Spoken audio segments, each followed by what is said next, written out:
नमस्कार दोस्तों, मैं हूं सोमनाथ दास और आप देख रहे हैं हमारा YouTube चैनल मार्कशाला। आज के इस वीडियो में हम बात करेंगे निफ्टी के आज के ऐतिहासिक मूवमेंट के बारे में। आज का दिन इंट्राडे ट्रेडिंग के लिए भी बिल्कुल सामान्य तो नहीं रहा। साथ ही हम समझेंगे कि कल यानी बुधवार के सेशन में निफ्टी फ्यूचर में ट्रेडिंग का प्लान क्या हो सकता है। पूरी तरीके से टेक्निकल एनालिसिस पे ये आधारित होगा। दोस्तों, वीडियो शुरू करने से पहले एक ज़रूरी डिस्क्लेमर। यह वीडियो केवल शैक्षणिक और जानकारी देने के उद्देश्य से बनाया गया है। यहाँ किसी भी प्रकार की खरीद या बिक्री की सलाह नहीं दी जा रही है। शेयर बाजार में निवेश और ट्रेडिंग बाजार जोखिमों के अधीन है, इसलिए कोई भी निर्णय लेने से पहले अपने वित्तीय सलाहकार से परामर्श अवश्य करें। चलिए शुरू करते हैं आज का एपिसोड। आज का निफ्टी फ्यूचर क्यों था नो ट्रेड डे। दोस्तों, इंट्राडे ट्रेडिंग में कुछ दिन ऐसे होते हैं जब सबसे अच्छा ट्रेड होता है ट्रेड ना करना। आज का दिन भी वैसा ही था, खासकर उन ट्रेडर्स के लिए जो पहले से तय किए गए लेवल्स पर ट्रेड करते हैं। और हमारा डिस्कशन क्योंकि पहले से तय किए हुए लेवल्स पर ही ट्रेडिंग सेटअप को बनाता है, तो ये हमारे ऊपर भी अप्लाई हुआ। अगर आप निफ्टी फ्यूचर का 5 मिनट का चार्ट देखें तो आज मार्केट ने लगभग 1070 पॉइंट्स का ऐतिहासिक गैप अप दिखाया। मार्केट ओपन होते ही 1070 पॉइंट ऊपर खुला। इस तरीके का गैप अप कई सालों में एक बार देखने को मिलता है। ऐसे गैप अप में ऊपर जाकर लॉन्ग ट्रेड लेना जोखिम भरा हो जाता है और इतने मजबूत बुलिश सेंटिमेंट के सामने शॉर्ट ट्रेड लेना केवल एक स्पेकुलेशन ही आप मान के चल सकते हैं। इसलिए प्रोबेबिलिटी के हिसाब से आज कोई भी इंट्राडे ट्रेड लेना सही नहीं था। पूरे दिन का प्राइस एंड एक्शन कैसा रहा अगर इस पर बात करें, इतने बड़े गैप अप के बाद पहली 5 मिनट की कैंडल के बाद ही मार्केट ने साफ दिशा देना बंद कर दिया।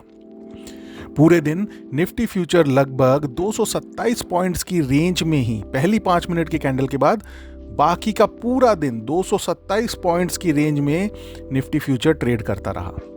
इसका मतलब साफ था कि खरीदार और विक्रेता यानी कि बेचने वाले, जो शॉर्ट करने वाले हैं या फिर जो बाई करके ट्रेड लेने वाले हैं, दोनों ही कंफ्यूज रहे और कोई भी हाई प्रोबेबिलिटी इंट्राडे सेटअप बन ही नहीं पाया। ऐसे दिन पर डिसिप्लिन ही सबसे बड़ा हथियार होता है और साथ में आपका पेशेंस। आज का मार्केट निवेशक बनाम ट्रेडर्स का रहा। आज का दिन लॉन्ग टर्म निवेशकों और वेल्थ क्रिएटर्स के लिए काफ़ी पॉजिटिव रहा, लेकिन जो ट्रेडर्स शॉर्ट साइड के पोजिशनल ट्रेड्स में थे उनके लिए यह दिन बहुत मुश्किल भरा रहा होगा। दोस्तों, निफ्टी स्पॉट 26,308 के लेवल पर ओपन हुआ, जो कि कल के क्लोज से 1200 पॉइंट से भी ज़्यादा ऊपर था। ओपनिंग के बाद प्रॉफिट बुकिंग आई, लेकिन इसके बावजूद निफ्टी स्पॉट लगभग 2.5% की बढ़त के साथ क्लोज हुआ। अच्छी बात यह रही कि मिड कैप और स्मॉल कैप शेयरों में भी जबरदस्त खरीदारी देखने को मिली, जो कि मच अवेटेड थी। जो शेयर लंबे समय से दबाव में थे वहां रिकवरी के संकेत मिले। टेक्निकल स्ट्रक्चर में क्या बदला है? आज का session technical point of view से भी बहुत महत्वपूर्ण रहा। कल तक निफ्टी स्पॉट अपने सभी बड़े मूविंग एवरेजेस के नीचे ट्रेड कर रहा था, लेकिन आज 20, 50, 100 एंड 200 डेमा यानी डेली एक्सपोनेंशियल मूविंग एवरेजेस के ऊपर जाकर के निफ्टी स्पॉट ने क्लोज दिया है, जो कि एक बहुत ही पॉजिटिव इंडिकेटर है। एक ही दिन में इस मूवमेंट ने मार्केट सेंटिमेंट को बेयरिश या न्यूट्रल से बुलिश साइड पर ला करके खड़ा कर दिया है। डेली चार्ट पर मूविंग एवरेजेस जो पहले नीचे की तरफ डायरेक्शनल मोड पे जा रहे थे, अब धीरे धीरे आपने आज एक दिन के प्राइस एंड एक्शन की वजह से उनको ऊपर की तरफ मुड़ते हुए देख पा रहे होंगे। आने वाले 2-3 सेशन और ज्यादा स्पष्टता देने का काम करेंगे, लेकिन फिलहाल स्ट्रक्चर काफी मजबूत दिखाई दे रहा है। कल के लिए निफ्टी फ्यूचर का ट्रेडिंग प्लान क्या होना चाहिए? बुधवार, ठीक है। अब बात करते हैं कल के सेशन के लिए ट्रेडिंग स्ट्रैटेजी की। ध्यान रहे, यह पूरी तरीके से एजुकेशनल और लेवल बेस्ड सेटअप है। लॉन्ग साइड का सिनेरियो, अगर निफ्टी फ्यूचर 25,908 के ऊपर कन्विंसिंगली ट्रेड करता हुआ नजर आता है तो हम एक लॉन्ग साइड का ट्रेड इनिशिएट करेंगे 50 पॉइंट के स्टॉप लॉस और 100 पॉइंट्स के मिनिमम टारगेट के साथ इंट्राडे पॉइंट ऑफ व्यू से। इस केस में जो सबसे पहले हमें रेजिस्टेंस फेस करना पड़ेगा वो करना पड़ेगा 26,200 के लेवल पर, राइट।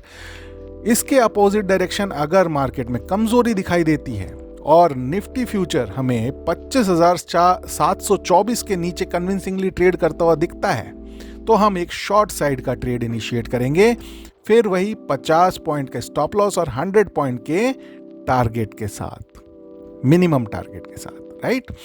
यहां पे इस केस में जो पहला सपोर्ट हमें नीचे की तरफ दिखाई देगा वो दिखाई देगा 25,540 के आसपास, और अगर 25,540 टूटता है तो एक बड़ा मजबूत सपोर्ट जो है काफी नीचे जाकर के है वो है 25,079 यानी कि 25,079 के लेवल पर। यह था कल के लिए ट्रेडिंग स्ट्रैटेजी। अब बात कर लेते हैं कि जियोपॉलिटिक्स में या फिर फाइनेंशियल वर्ल्ड में पिछले 24 घंटे में ऐसे क्या अपडेट्स आए हैं जो कि फाइनेंशियल वर्ल्ड या इकोनॉमी को प्रभावित कर सकते हैं। दोस्तों, आज के पॉजिटिव सेंटिमेंट्स के पीछे ग्लोबल फैक्टर्स का बड़ा रोल रहा है। भारत और अमेरिका के बीच एक ऐतिहासिक ट्रेड डील फाइनल हुई है जिससे भारतीय उत्पादों पर टैरिफ कम हुए हैं और भारत ने एनर्जी, डिफेंस और एविएशन सेक्टर में आयात बढ़ाने की बात भी कही है।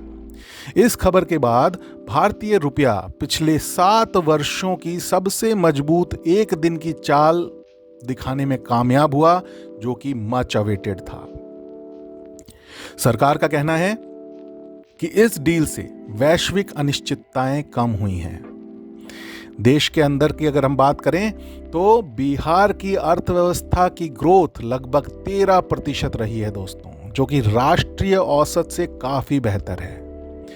ग्लोबल मार्केट्स में यूरोपियन इंडेक्स नए रिकॉर्ड हाइस पर रहे और गोल्ड ने 2008 के बाद की सबसे मजबूत एक दिन की तेजी हमें दिखाई है।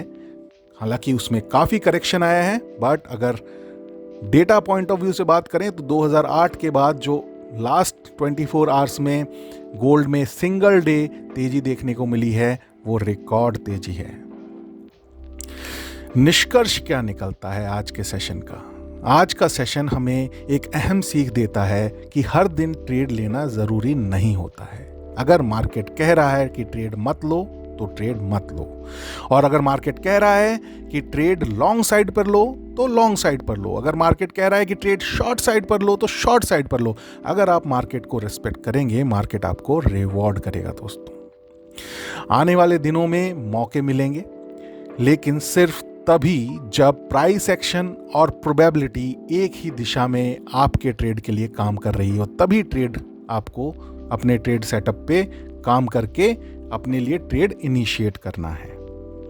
अगर आपको यह एनालिसिस उपयोगी लगा हो तो वीडियो को लाइक करना एकदम नहीं भूलना है, चैनल को सब्सक्राइब करना है और अपने विचार कमेंट्स में ज़रूर साझा करें, जिससे कि हम आपको रिस्पॉन्स कर पाएं और एजुकेशन की ये जर्नी आगे बढ़ पाए। चलिए, thank you so much for your valuable time. Stay tuned and do trade, do invest and seek financial freedom with market Shala. Bye bye.